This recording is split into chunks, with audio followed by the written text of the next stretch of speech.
வங்கத்தை ஆட்சி செய்யும் திரிணாமுல் காங்கிரஸ் அரசு அனைத்து எல்லைகளையும் மீறிவிட்டது என்றும், ஜனாதிபதிக்கு இழைக்கப்பட்ட அவமானத்திற்கு அம்மாநில நிர்வாகமே பொறுப்பு என்றும் பிரதமர் மோடி கூறியுள்ளார். தான் பங்கேற்ற நிகழ்ச்சிக்கு போதிய பாதுகாப்பு அளிக்காமல் மாநில அரசு அலட்சியம் காட்டிவிட்டதாக மேற்கு வங்க அரசு மீது ஜனாதிபதி திரௌபதி முர்மு தனது வருத்தத்தை வெளிப்படுத்தியுள்ளார். மேற்கு வங்கத்தை அவதூறு செய்வதற்காக பாஜக ஜனாதிபதியை பயன்படுத்துகிறது என்றும், அந்த அளவிற்கு அந்த கட்சி தரம் தாழ்ந்து விட்டது என்றும் முதல்வர் மம்தா பானர்ஜி தெரிவித்துள்ளார். நீண்ட காலமாக அரசியலில் இருந்து விலகியிருந்த பீகார் முதல்வர் நிதிஷ்குமாரின் மகன் நிஷாந்த்குமார் முதல் முறையாக ஐக்கிய ஜனதா தளத்தில் நாளை அதிகாரப்பூர்வமாக இணையவுள்ளதாகவும், அவருக்கு துணை முதல்வர் பதவி வழங்கப்பட இருப்பதாகவும் தகவல்கள் வெளியாகியுள்ளன. குடியுரிமை திருத்த சட்டத்தை எதிர்க்கட்சிகள் எவ்வளவு எதிர்த்தாலும் தகுதி உள்ளவர்களுக்கு குடியுரிமை வழங்குவோம் என்று ஆப்கானிஸ்தானியர் 200 பேருக்கு இந்திய குடியுரிமை வழங்கிய நிகழ்ச்சியில் மத்திய உள்துறை அமைச்சர் அமித்ஷா கூறினார். வரும் சட்டசபை தேர்தல் வரைதான் அதிமுகவுக்கு இபிஎஸ் பொதுச் செயலாளராக இருப்பார். அதன் பிறகு பொதுச் செயலாளரை பாரதிய ஜனதா நியமிக்கும் என்று முதல்வர் ஸ்டாலின் தெரிவித்துள்ளார். எடப்பாடி பழனிசாமியை பயன்படுத்தி அதிமுக வாக்குகளை பெற்று தன்னை வளர்த்துக் கொள்ள பாஜக திட்டமிட்டுள்ளது. மகாராஷ்டிராவில் சிவசேனாவுக்கும் பீகாரில் நிதிஷுக்கும் நடந்ததுதான் தமிழகத்தில் நடக்கும் என முதல்வர் ஸ்டாலின் கூறினார். எம்ஜிஆர் உருவாக்கிய அதிமுக இப்போது பாஜகவால் அபகரிப்பு திமுகவாக மாறியுள்ளது. அண்ணாதுரை தந்த சமூக நீதிக்கு எதிராக செயல்படுகிறது என திமுக நிர்வாகி ஓ பன்னீர்செல்வம் குற்றம் சாட்டியுள்ளார். திமுகவின் 5 ஆண்டு கால ஆட்சியில் 5 லட்சம் கோடி கடன் வாங்கியுள்ளனர். தமிழக மக்களை கடனாளி ஆக்கியதே திமுக அரசின் சாதனை என்று ஈரோடு அந்தியூர் பிரச்சாரத்தில் பழனிசாமி பேசினார். ரஷ்யாவிடமிருந்து இந்தியா எண்ணெய் வாங்கும் விவகாரத்தில் அமெரிக்காவின் தலையீட்டை கமல்ஹாசன் எம்பி கண்டித்துள்ளார். உங்கள் திறமைக்கு ஏற்றவாறு உங்கள் சொந்த வேலையை செய்யுங்கள் என பதிவிட்டுள்ளார். இண்டி கூட்டணியினர் தமிழகத்தில் கூட்டணி பெயரை மதசார்பற்ற முற்போக்கு கூட்டணி என மாற்றுவார்கள். கம்யூனிஸ்டுகளுடன் காங்கிரசார் மேடையை பகிர்ந்து கொள்வார்கள். ஆனால் கேரளா சென்றதும் கம்யூனிஸ்ட் முதல்வரை கைது செய்ய சொல்லி காங்கிரசார் முழக்கமிடுவார்கள் என்று தமிழக பாஜ முன்னாள் தலைவர் அண்ணாமலை தெரிவித்துள்ளார். ஜோர்டான் நாட்டில் உள்ள அமெரிக்காவின் முக்கிய ரேடார் அமைப்பை ஈரான் படை அழித்திருப்பது உறுதி செய்யப்பட்டுள்ளது. இதன் மதிப்பு சுமார் 2700 கோடி ரூபாய் என தெரியவந்துள்ளது. கேரள சட்டசபை தேர்தலில் காங்கிரஸ் கட்சி 100க்கும் மேற்பட்ட தொகுதிகளில் வென்று ஆட்சியை பிடிக்கும் என்று அம்மாநில காங்கிரஸ் மூத்த தலைவர் ரமேஷ் சென்னிதலா தெரிவித்துள்ளார். தாவேக ஆட்சி அமைந்தவுடன் 60 வயதை கடந்த குடும்ப தலைவிகளுக்கு மாதந்தோறும் ரூபாய் 2500 வழங்கப்படும். ஆண்டுக்கு 6 சிலிண்டர்கள், அண்ணன் சிறு திட்டத்தில் 1 பவுன் தங்கம், பட்டுப்புடவை, அரசு பஸ்ஸில் இலவச பயணம், இடைநிற்றல் இன்றி கல்வி உள்ளிட்ட பல்வேறு வாக்குறுதிகளை மகளிருக்காக விஜய் அறிவித்துள்ளார். விவாகரத்து வழக்கை நான் பார்த்துக் கொள்கிறேன், அதெல்லாம் அவ்வளவு ஒர்த்தல்ல, அதனால் எனக்கு எந்த வருத்தமும் கிடையாது என மாமல்லபுரம் தாவேகா மகளிர் தின மாநாட்டில் விஜய் பேசினார். மத்திய கிழக்கில் நடக்கும் போர் சூழல் நீண்ட காலம் தொடர்ந்தால் 2026-27 நிதியாண்டில் இந்தியாவின் வளர்ச்சி மந்தமடையும் என எஸ்பிஐ வங்கி தெரிவித்துள்ளது. ஜிடிபி வளர்ச்சி விகிதம் 6% சுருங்கும் எனவும் கணித்துள்ளது. மகளிர் தினத்தையொட்டி மாமல்லபுரத்தில் உள்ள கடற்கரை சின்னம், 5 ரதம், வெண்ணெய் உருண்டை உள்ளிட்ட புராதன சின்னங்களை கட்டணம் எதுவும் இன்றி பொதுமக்கள் இலவசமாக கண்டு ரசிக்கலாம் என அறிவிக்கப்பட்டுள்ளது. கும்மிடிப்பூண்டி அடுத்த கவரப்பேட்டையில் உரிய ஆவணங்கள் இல்லாமல் இயங்கி வந்த தனியார் கிளினிக் மற்றும் மெடிக்கல் ஷாப்பிற்கு சுகாதாரத்துறை அதிகாரிகள் சீல் வைத்தனர். 3 நாட்களுக்குள் ஆவணங்களை சமர்ப்பிக்க எச்சரிக்கை விடுத்தனர். இந்தியாவுக்கு எப்படி வெற்றி தேடித்தர வேண்டும் என்பது வருண் சக்கரவர்த்திக்கு நன்றாக தெரியும் என்று T20 வீரர் சூரியகுமார் யாதவ் கூறியுள்ளார். அரபு நாடுகளை இனி தாக்க மாட்டோம் என ஈரான் அறிவிப்பு வெளியிட்டுள்ள நிலையில் அமெரிக்கா மற்றும் இஸ்ரேலின் கடும் தாக்குதல்களால் ஈரான் பணிந்துவிட்டது என அமெரிக்க அதிபர் ட்ரம்ப் கூறியுள்ளார். ஈரான் ஒருபோதும் சரணடையாது என அந்நாட்டு அதிபர் மசூத் பெஸ்கேஷியன் திட்டவட்டமாக தெரிவித்துள்ளார். ஈரான் நிபந்தனையின்றி சரணடைய வேண்டும் என கூறிய அமெரிக்க அதிபர் ட்ரம்புக்கு மசூத் இவ்வாறு பதிலளித்துள்ளார். ஜோர்டான் நாட்டில் உள்ள அமெரிக்காவின் முக்கிய ரேடார் அமைப்பை ஈரான் படை அழித்திருப்பது உறுதி செய்யப்பட்டுள்ளது. இதன் மதிப்பு சுமார் 2700 கோடி ரூபாய் என தெரியவந்துள்ளது. ஈரான் போர் பொருளாதார நெருக்கடியை ஏற்படுத்தியிருப்பதால் அமெரிக்க நாட்டுடனான ஒப்பந்தங்களை மறுபரிசீலனை செய்ய சவுதி அரேபியா, கத்தார், ஐக்கிய அரபு எமிரேட்ஸ், குவைத் முதலான நாடுகள் முடிவு செய்திருப்பதாக தகவல்கள் வெளியாகியுள்ளன. தேர்தலை வெற்றிகரமாக மற்றும் அமைதியாக நடத்திய நேபாள மக்களுக்கும் அரசுக்கும் வாழ்த்து தெரிவித்துள்ள பிரதமர் மோடி, நேபாளத்தில் புதிதாக அமையவுள்ள அரசுடன் இந்தியா பணியாற்றும் என்றார். மேற்கு வங்க அரசு நிகழ்ச்சியில் அலட்சியம் காட்டியதாக ஜனாதிபதி திரௌபதி முர்மு குற்றம் சாட்டிய நிலையில், மணிப்பூரில் பழங்குடியின மக்களுக்கு கொடுமைகள் இழைக்கப்பட்ட போது மட்டும் ஜனாதிபதி அமைதி காத்தது ஏன் என மேற்கு வங்க முதல்வர் மம்தா பானர்ஜி விமர்சித்துள்ளார். இன்றைய இளைஞர்களிடம் அரசியல் அறிவை விட திரைப்பட மோகம் அதிகமாக இருப்பதற்கு ஆட்சியாளர்களே காரணம் என சீமான் தெரிவித்தார். கல்வி நிறுவனங்களில் அரசியல் பேச தடை விதித்துவிட்டு சினிமா நட்சத்திரங்களுக்கு கூடுதல் முக்கியத்துவம் கொடுப்பது சமூக சீர்கேடு என்றார். சமையல் கேஸ் சிலிண்டர் விலையை மாதத்தின் முதல் தேதியில் எண்ணெய் நிறுவனங்கள் மாற்றம் செய்து வருகின்றன. அதன்படி 14.2 கிலோ எடை கொண்ட கேஸ் சிலிண்டரின் விலையை மத்திய அரசு நள்ளிரவில் திடீரென ரூபாய் 60 உயர்த்தியுள்ளது. அமெரிக்காவின் தாக்குதலில் ஈரான் தனது ராணுவம், கடற்படை மற்றும் முக்கிய தலைவர்களை இழந்துவிட்டதாக அதிபர் ட்ரம்ப் தெரிவித்துள்ளார். அமெரிக்காவுக்கு முன் எப்போதும் இல்லாத மதிப்பு தற்போது கிடைத்து வருவதாக கூறினார். பிரதமர் மோடியின் தொலைநோக்கு பார்வையை நனவாக்க CISF வீரர்கள் துணையாக உள்ளனர் என அமித்ஷா தெரிவித்தார். இந்த மாத இறுதிக்குள் நக்சல் இல்லாத நாடாக இந்தியா மாறும் என்றார். ராஷ்டிரிய சுதந்திர கட்சி சார்பில் 35 வயதான காத்மாண்டு பெருநகர மேயர் பாலேந்திர ஷா பாலன் அதிக இடங்களில் வென்று நேபாளத்தின் புதிய பிரதமராக பதவியேற்க உள்ளார். ஆல் இங்கிலாந்து ஓபன் பேட்மிண்டன் தொடர் காலிறுதி ஆட்டத்தில் இந்தியாவின் லக்ஷயா சென் சீனாவின் லீ ஷிபெங்கை 21-13, 21-16 என்ற செட்களில் வெற்றி பெற்று அரையிறுதிக்கு முன்னேறினார். அமெரிக்காவின் தாக்குதல் அச்சுறுத்தல் காரணமாக ஈரான் கேட்டுக்கொண்டதன் பேரில் அந்நாட்டு போர்க்கப்பலுக்கு இந்தியா கொச்சியில் பாதுகாப்பு அடைக்கலம் கொடுத்துள்ளது. ராஜஸ்தானின் சிகார் பகுதியில் இன்று நிலநடுக்கம் ஏற்பட்டுள்ளது. காலை 6:32 மணியளவில் ரிக்டர் அளவில் 3.5 இந்த நிலநடுக்கம் பதிவாகி உள்ளதாக தேசிய நில அதிர்வு மையம் தெரிவித்துள்ளது. போதைப் பொருட்களை ஒழிக்க திமுக அரசு எந்த நடவடிக்கையும் எடுப்பதில்லை. குற்றவாளிகளை ஒடுக்குவதில், சட்டம் ஒழுங்கை பாதுகாப்பதில், போதைப் பொருட்களை ஒழிப்பதில் காவல்துறையின் செயல்பாடு பூஜ்ஜியமாக உள்ளது என பாரதிய ஜனதா செய்தி தொடர்பாளர் பிரசாத் தெரிவித்தார். ரஷ்யாவிடம் கச்சா எண்ணெய் வாங்குவதற்கு அமெரிக்கா விலக்களித்த விவகாரத்தில் மத்திய அரசின் நிலைப்பாட்டுக்கு சசி தரூர் ஆதரவு தெரிவித்துள்ளார். மத்திய அரசு எடுத்த முடிவுகளை மதிக்க வேண்டும் என்றார்.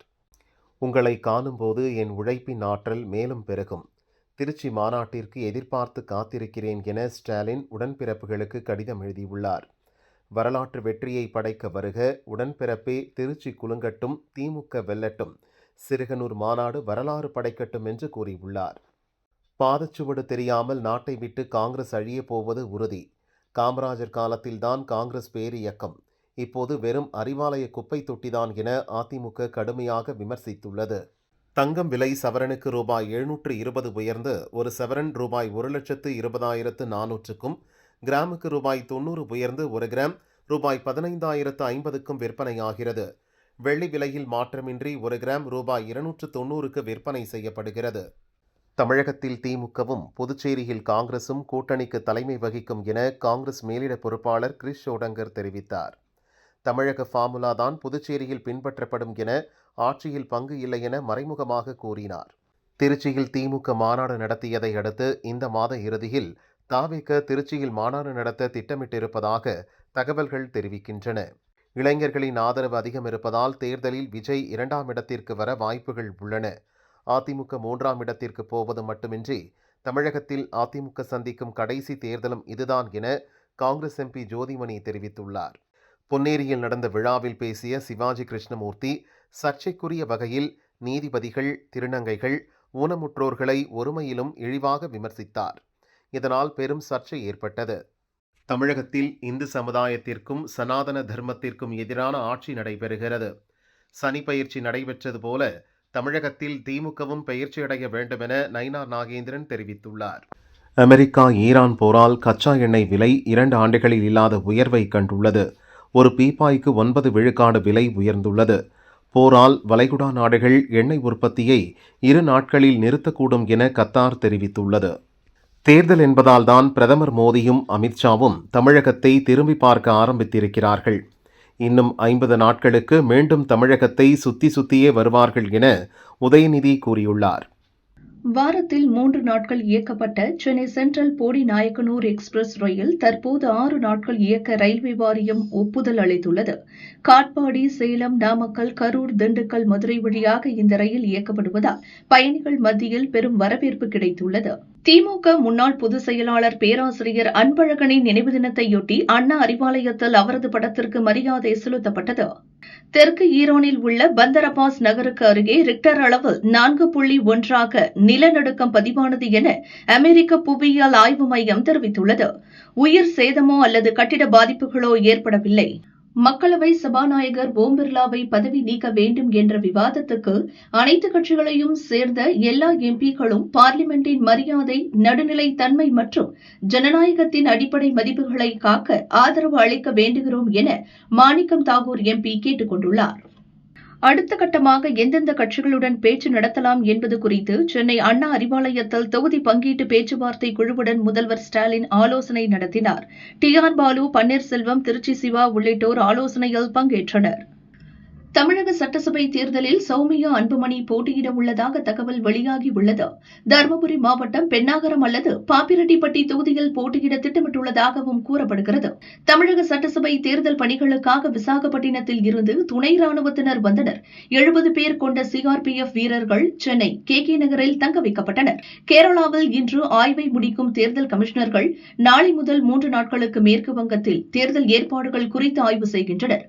ஆய்வு நிறைவடையும் நிலையில் தமிழகம் உட்பட 5 மாநில தேர்தல் தேதி வரும் 15 அல்லது 16ஆம் தேதி அறிவிக்கப்பட வாய்ப்புள்ளதாக தகவல்கள் வெளியாகியுள்ளன. எரிபொருள் தட்டுப்பாடு இல்லை என்று கூறி வரும் நிலையில் கேஸ் சிலிண்டர் விலையை உயர்த்துவது கண்டிக்கத்தக்கது என காங்கிரஸ் மாநில தலைவர் செல்வபெருந்தகை கூறியுள்ளார்.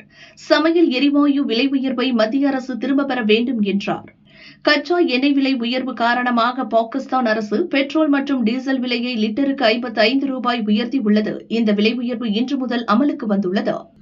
ஈரான் தலைநகர் தெஹ்ரானை குறிவைத்து மீண்டும் இஸ்ரேலின் தாக்குதல் நடந்து வருகிறது. தெஹ்ரானில் உள்ள மிக முக்கியமான மெஹ்ராபாத் சர்வதேச விமான நிலையம் மீது இஸ்ரேல் விமானங்கள் ஏவுகணை மழை பொழிந்தன. ஐக்கிய அரபு அமீரகத்தில் நிலைநிறுத்தப்பட்டிருந்த அமெரிக்காவின் அதிநவீன பேட்ரியாட் வான் பாதுகாப்பு தளத்தின் மீது ஈரான் ஏவுகணை தாக்குதல் நடத்தியுள்ளது. பார்லிமெண்டில் பட்ஜெட் கூட்டத்தொடரின் 2ஆம் கட்ட அமர்வு வருகிற 9ஆம் தேதி தொடங்குகிறது. ஏப்ரல் 2ஆம் தேதி வரை இந்த அமர்வு நடைபெறுகிறது. ஆஸ்கார் விருது விழாவை தொகுத்து வழங்க உள்ளதாக பாலிவுட் நடிகை பிரியங்கா சோப்ரா தெரிவித்துள்ளார். 2016ஆம் ஆண்டும் அவர் இந்த கௌரவத்தை பெற்றிருந்தார். விஜய் வசிக்கும் நீலாங்கரை வீட்டில் வசிப்பதற்கு அனுமதி கோரினால் வழக்கறிஞர் மூலமாக விஜய் தரப்பு மிரட்டுவதாக விவாகரத்து கோரியுள்ள அவரது மனைவி சங்கீதா தெரிவித்துள்ளார். தங்குவதற்கு வீடின்றி தவிப்பதால் விஜயின் நீலாங்கரை வீட்டில் வசிக்க அனுமதிக்குமாறு செங்கல்பட்டு கோர்ட்டில் விஜயின் மனைவி சங்கீதா புதிய மனு ஒன்றை தாக்கல் செய்துள்ளார். வீட்டு பயன்பாடு சிலிண்டர் விலை உயர்த்தப்பட்டிருப்பது ஏழை மற்றும் நடுத்தர மக்களை மிக கடுமையாக பாதிக்கும். விலை உயர்வை உடனடியாக திரும்ப பெற வேண்டும் என அன்புமணி வலியுறுத்தியுள்ளார். தமிழகம் முழுவதும் உள்ள ஒழுங்குமுறை விற்பனை கூடங்களில் வணிகர்களிடமிருந்து சந்தை கட்டணமாக வசூலிக்கப்பட்ட தொகையில் கடந்த 5 ஆண்டுகளில் ரூபாய் 500 கோடிக்கு ஊழல் நடந்திருப்பதாக புகார்கள் எழுந்துள்ளன என அன்புமணி தெரிவித்தார். யார் யாருடன் பேசுகிறார்கள் என்பது அமெரிக்க அதிபர் நன்கு அறிவார். இதுபோன்ற விஷயங்கள் வலுவாக எதிர்கொள்ளப்படும் என ஈரானுக்கு ரஷ்யா ரகசிய தகவல்களை வழங்குவதாக உளவுத்துறை தெரிவித்தது குறித்து அமெரிக்க பாதுகாப்புத்துறை அமைச்சர் பீட் எக்ஸத் கூறியுள்ளார். சென்னை மெட்ரோ ரயில் நிறுவனம் விருகம்பாக்கம் அரும்பாக்கம் கால்வாயின் குறுக்கே உள்ள பாலத்தை புனரமைக்கும் ஒப்பந்தத்தை தாமஸ் ஐயாதுரை இன்ஃப்ராஸ்ட்ரக்சர்ஸ் தனியார் நிறுவனத்திற்கு வழங்கியுள்ளது. கடந்த 5 ஆண்டுகளில் 19,694 கோடியில் ஏழைகளுக்காக 4,29,394 வீடுகள் கட்டிக் கொடுக்கப்பட்டுள்ளதாக தமிழக அரசு அறிக்கை தெரிவித்துள்ளது. 99% தேர்தல் வாக்குறுதியை நிறைவேற்றியுள்ளோம், சொல்லாத வாக்குறுதிகளையும் செய்துள்ளோம் என துணை முதல்வர் உதயநிதி தெரிவித்தார். வேலூர் ஆணைக்குளத்தம்மன் மரத்தேர் விழாவில் ஆயிரக்கணக்கான மக்கள் பங்கேற்றனர். உப்பு, மிளகு, பழங்களை தேரின் மீது வீசி நேர்த்தி கடனை செலுத்தினார்கள்.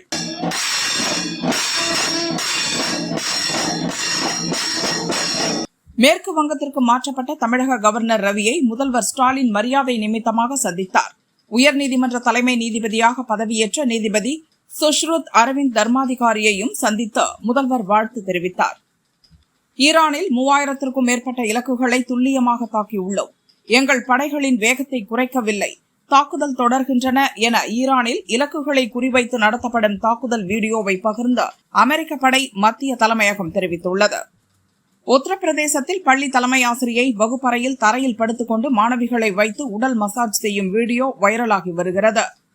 திமுக தலைமையிலான கூட்டணிக்கு ஈடுகொடுக்கும் வகையில் மாற்று கூட்டணி எதுவும் உருவாகவில்லை என்கிறார் திருமாவளவன். கடந்த காலங்களைப் போல் சினிமா மயக்கம் தமிழகத்தை பாதிக்காது என்றார். எங்கும் போதைமயமான தமிழகத்தில் வீட்டிற்குள்ளே கூட பெண்களுக்கு பாதுகாப்பில்லாத நிலை இருப்பது கொடூரமானது. தமிழக மக்கள் தங்களை காத்துக் கொள்ளும் நாள் தொலைவில் இல்லை என நயினார் நாகேந்திரன் தெரிவித்துள்ளார். ரன்வீர் சிங் நடித்து பெரிய ஹிட்டான துரந்தர் படத்தின் 2ஆம் பாகம் வரும் 19ஆம் தேதி வெளியாக உள்ள நிலையில் தற்போது படத்தின் ட்ரெய்லர் வெளியாகியுள்ளது. இப்படத்தின் ஒரு சிறப்பு காட்சி வரும் 18ஆம் தேதி திரையாக உள்ளது. இளைஞர்களுக்கு வேலைவாய்ப்பை அளிக்கவே சிப்காட் தொழிற்பேட்டைகள் அமைக்கப்பட்டு வேலைவாய்ப்பினை ஏற்படுத்தி தந்துள்ளோம் என துரைமுருகன் தெரிவித்தார். வரும் காலங்களில் இன்னும் கூடுதலாக தொழிற்பேட்டைகள் அமைக்கப்படும் என்றார். கழகத்துக்கு நெருக்கடி வந்தபோதெல்லாம் கருணாநிதியுடன் கரம் கோத்து நின்றவர் பேராசிரியர் அன்பழகன் என ஸ்டாலின் தெரிவித்தார்.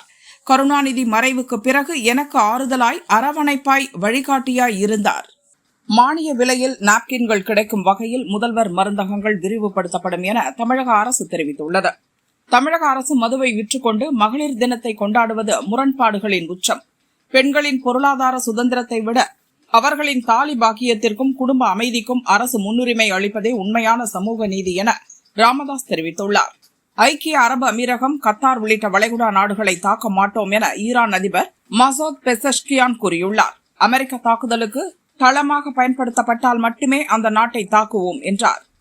கோவை மாணவி பாலியல் வன்கொடுமை வழக்கில் சிவகங்கையைச் சேர்ந்த சதீஷ், கார்த்திக், தவசி ஆகிய 3 பேரும் குற்றவாளிகள் என மகளிர் நீதிமன்றம் தீர்ப்பு வழங்கியது.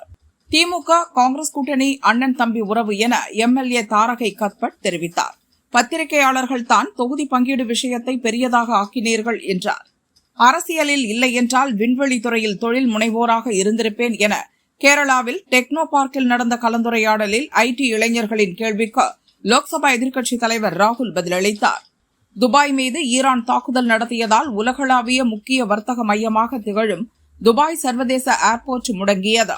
மறு அறிவிப்பு வரும் வரை அனைத்து வித விமான சேவைகளையும் நிறுத்துவதாக எமிரேட்ஸ் நிறுவனம் அறிவித்ததால் பயணிகள் அதிர்ச்சி அடைந்துள்ளனர். துபாய் விமான நிலையத்தில் இருந்து புறப்படும் மற்றும் வந்து சேரும் சேவைகள் அனைத்தையும் ரத்து செய்வதாக அறிவித்திருந்த எமிரேட்ஸ் விமான நிறுவனம் இப்போது மீண்டும் சேவையை தொடங்குவதாக அறிவித்துள்ளது.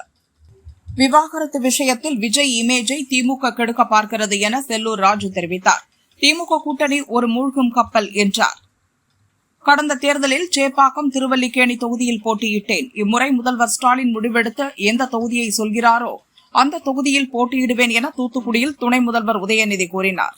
கும்மிடிப்பூண்டி அருகே செங்கல் சூளையில் கொத்தடிமைகளாக வைக்கப்பட்ட ஒடிசாவைச் சேர்ந்த 78 பேர் மீட்கப்பட்டனர். புதுச்சேரி வக்ஃபு வாரியத்தில் என்ஆர் காங்கிரஸ், பாஜக அரசு மாற்று சமூக உறுப்பினர்களை முறையற்ற நியமனம் செய்துள்ளது கண்டிக்கத்தக்கது. RSS சித்தாந்தத்தை பின்பற்றுவோரை உறுப்பினர்களாக நியமித்துள்ளது வக்ஃபு வாரிய நோக்கத்தையே சிதைப்பதாகும் என திமுக தெரிவித்துள்ளது. கோவை மாவட்டம் மேட்டுப்பாளையம் அருகே தென் திருப்பதி என்றழைக்கப்படும் ஸ்ரீவாரி கோவிலில் அண்ணாமலை தரிசனம் செய்தார். கோவில் நிர்வாகம் சார்பில் அவருக்கு மரியாதை வழங்கப்பட்டது. அங்குள்ள கோவில் பசுக்களுக்கு தீவனம் வழங்கி வணங்கினார். கட்சியின் பெயருக்கு களங்கம் விளைவிக்கக்கூடாது என்ற காரணத்திற்காக இவ்வளவு காலம் பொறுமையாக இருந்தேன். ஆனால் இப்போது பாஜகவிலேயே அக்கட்சி பெண்களுக்கு பாதுகாப்பு இல்லாத சூழல் நிலவுகிறது என தென்காசி நகர்மன்ற கூட்டத்தில் பாஜக பெண் கவுன்சிலர் சுனிதா கண்ணீர் மல்க புகார் கூறியுள்ளார். காவிரி குடிநீர் குழாயில் சாக்கடை நீர் கலந்து வருவதை கண்டித்து நகராட்சி அலுவலகத்தை முற்றுகையிட்ட ராமேஸ்வரம் நகர் பகுதி பொதுமக்கள் நகராட்சி அலுவலகம் முன்பு தண்ணீர் ஊற்றி தங்களின் கண்டனத்தை தெரிவித்தனர். உலக மகளிர் தினத்தை முன்னிட்டு முதல்வர் ஸ்டாலின் வாழ்த்து தெரிவித்துள்ளார். $1 டிரில்லியன் பொருளாதாரம் கொண்ட தமிழக கனவை முன்னின்று நடத்தப்போவது மகளிர்தான். மகளிரின் சமூக விடுதலை இலக்கை 5 ஆண்டுகளில் அடைந்தோம் என்றார். மானாமதுரை அருகே 34க்கும் மேற்பட்ட வழக்குகளில் தொடர்புடைய குற்றவாளி ஊர்காவலன் என்பவரை போலீசார் காலில் சுட்டுப்பிடித்த சம்பவம் பெரும் பரபரப்பை ஏற்படுத்தியது. காயங்களுடன் அவர் மதுரை அரசு ஹாஸ்பிட்டலில் அனுமதிக்கப்பட்டுள்ளார். கோவை மாணவி பாலியல் வன்கொடுமை வழக்கில் குற்றவாளிகள் சதீஷ், கார்த்திக், தவசி ஆகிய 3 பேருக்கும் வாழ்நாள் சிறை தண்டனை விதித்து கோவை மகளிர் நீதிமன்றம் நீதிபதி சுந்தரராஜன் தீர்ப்பளித்தார். ஈரான் மீது ஒரே நேரத்தில் 80க்கும் அதிகமான போர் விமானங்களை அனுப்பி புதிய வகையான தாக்குதலை தொடர்ந்துள்ளதாக இஸ்ரேல் ராணுவம் அதிகாரப்பூர்வமாக அறிவித்துள்ளது.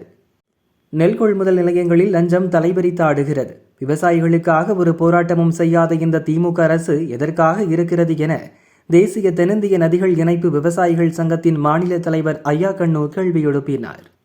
போர் உள்ளிட்ட காரணங்களால் சிலிண்டர் விலை உயர்ந்துள்ளது. பொய்யான வாக்குறுதிகளை கொடுத்து மக்களை ஏமாற்றிக் கொண்டிருக்கும் திமுக தற்போதாவது சிலிண்டருக்கு $100 மானியத்தை அறிவிக்க வேண்டும் என அண்ணாமலை வலியுறுத்தியுள்ளார். சென்னையின் முக்கியமான பகுதி போயஸ் கார்டன். முன்னாள் முதல்வர் ஜெயலலிதா, ரஜினி, தனுஷ் உள்ளிட்டோரின் வீடு உள்ளது. இங்கு $31 கோடி மதிப்பில் டூப்ளெக்ஸ் அபார்ட்மெண்ட்டை நயன்தாரா, விக்னேஷ் சிவன் தம்பதி வாங்கியுள்ளனராம். 14,000 சதுரடி கொண்ட இந்த சூப்பர் பில்டப் ஏரியாவில் 8 கார்கள் நிறுத்தும் அளவு பார்க்கிங் வசதி கொண்டது என்கிறார்கள். ஏற்கனவே சென்னை, கேரளா, ஹைதராபாத்தில் இவர்களுக்கு வீடு உள்ளது. கார்த்திக் இயக்கத்தில் பிரியங்கா மோகன் கதையின் ஹீரோயினாக நடித்துள்ள மேட் இன் கொரியா படம் மார்ச் 12 நேரடியாக OTTயில் வெளியாகிறது. பிரியங்கா கூறுகையில், நிறைய கொரியன் டிராமா பார்த்துதான் என்னை தயார்படுத்தினேன். இயக்குனரும் உதவினார். 1.5 மாதம் கொரியாவில் படமாக்கினோம். இயக்குனரின் மனைவி கொரியன் டிராமா ரசிகை. அவரை இன்ஸ்பிரேஷனாக வைத்துதான் இந்த கதையை உருவாக்கியிருக்கிறார் என்றார். தமிழில் வேகமாக வளரும் இளம் இசையமைப்பாளர் சாய் அபயங்கர் பவளமல்லி என்ற ஆல்பத்தை வெளியிட்டுள்ளார். சாய் அபயங்கர் கூறும்போது, நான் இசையமைத்த கருப்பு படம் ஏப்ரல் வெளியீட்டிற்கு தயாராகிறது. நான் நடிக்கப் போவதாக கூறுகிறார்கள். என்று இங்கு கூடியிருப்பவர்கள் எனது இசைக்காக வந்துள்ளனர். நான் தொடர்ந்து கடின உழைப்பை செலுத்தி சிறந்த இசையை வழங்குவதில் கவனம் செலுத்த விரும்புகிறேன் என்றார். இயக்குனர் கணேஷ் கே பாபு தயாரிக்கும் படம் பிளட்டி பாலிடிக்ஸ். கௌதம் ராம், கார்த்திக், அஞ்சனா நேத்ருன், செல்வராகவன் ஆகியோர் முதன்மை வேடத்தில் நடித்துள்ளனர். தீனா ராகவன் இயக்கியுள்ளார். வசனங்களை இயக்குனர் ராஜு முருகன் இயக்கியுள்ளார். சாம்சியஸ் இசையமைத்துள்ளார். இதன் அறிமுக டீசர் வெளியாகியுள்ளது. தமிழகத்தில் நடக்கும் கொடிக்கம்ப அரசியல் பற்றி படம் பேசுகிறது. மலையாள நடிகையான கோபிகா ரமேஷ் தமிழில் ஸ்வீட் ஹார்ட் படம் சுழல் வெப் தொடரில் நடித்தார். தற்போது சந்தானம் ஜோடியாக சந்தா 20 படத்தில் நடிக்கிறார். இயக்குனர் சுதாமன் கிருஷ்ணா கூறும்போது, மர்மம், சஸ்பென்ஸ் மற்றும் நகைச்சுவை ஆகியவற்றின் கலவையாக ஒரு துப்பு துலக்கும் நிபுணரை மையப்படுத்தி இந்த படம் தயாராகிறது என்றார். அடுத்த 15 ஆண்டுகள் பெண்களே தமிழக முதல்வர்களாக வர வேண்டும். 234 தொகுதிகளிலும் பெண்களே எம்எல்ஏக்களாக இருக்க வேண்டும். ஆண்கள் இதற்கு விடுவார்களா என பல கேள்விகள் இருந்தாலும் பெண்கள் நினைத்தால் எதையும் சாதிக்க முடியும் என பாமக நிறுவனர் ராமதாஸ் தெரிவித்துள்ளார். பெண்களுக்கு சம வாய்ப்புகளையும் அதிகாரத்தையும் பகிர்ந்தளிக்கும் போது ஒட்டுமொத்த சமுதாயமும் வெற்றி பெறுகிறது. மகளிர் தங்கள் உரிமைகளுக்காக போராட வேண்டியிராத சமத்துவ உலகை உருவாக்குவோம் என கமல்ஹாசன் மகளிர் தின வாழ்த்தில் தெரிவித்துள்ளார். அரசு வேலைவாய்ப்புகளில் திருநங்கைகளுக்கு 1% இடஒதுக்கீடு வழங்க கேரள அரசு முடிவெடுத்து இதற்கான திட்ட அறிக்கையை மாநில அமைச்சரவை ஒப்புதலுக்காக சமர்ப்பித்துள்ளது. 2026 தமிழகம், மேற்கு வங்கத்தில் தேஜ கூட்டணி ஆட்சி அமைக்கும் என அமித்ஷா கூறியுள்ளார். வரும் சட்டசபை தேர்தலில் ராஷ்டிரிய ஜனதா தளம் கட்சி, இண்டி கூட்டணிகள் அங்கம் வகிக்கும் திமுகவை ஆதரிக்கும் என கன்னியாகுமரி மாவட்டம் அருமனையில் நடந்த RJD மாநாட்டில் அக்கட்சியின் தேசிய செயலாளர் சந்தோஷ்குமார் ஜெய்ஸ்வால் கூறினார். ஒரே நேரத்தில் 2 உயிர்களை பலி கொடுத்த திமுகவினரை மனிதாபிமானமிக்க தமிழக மக்கள் ஒருபோதும் மன்னிக்கவே மாட்டார்கள் என நயினார் நாகேந்திரன் தெரிவித்துள்ளார்.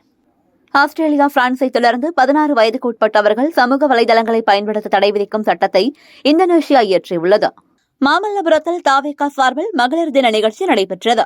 இதில் பங்கேற்ற அக்கட்சியின் தலைவர் விஜய் மகளிருக்காக பல்வேறு வாக்குறுதிகளை அறிவித்தார். அழிந்து வரும் வனவிலங்குகள் பட்டியலில் இருந்த தேவாங்கு இனத்தை பாதுகாக்க 16 கோடி ரூபாய் மதிப்பீட்டில் திண்டுக்கல் வேடச்சந்தூர் அருகே அய்யலூரில் அமைக்கப்பட்ட இந்தியாவின் முதல் தேவாங்கு சரணாலயமாக கடவூர் தேவாங்கு சரணாலயம் இன்று திறக்கப்பட்டது. எனது அறிவிப்புகள் எல்லாம் வெறும் சாம்பிள் தான்.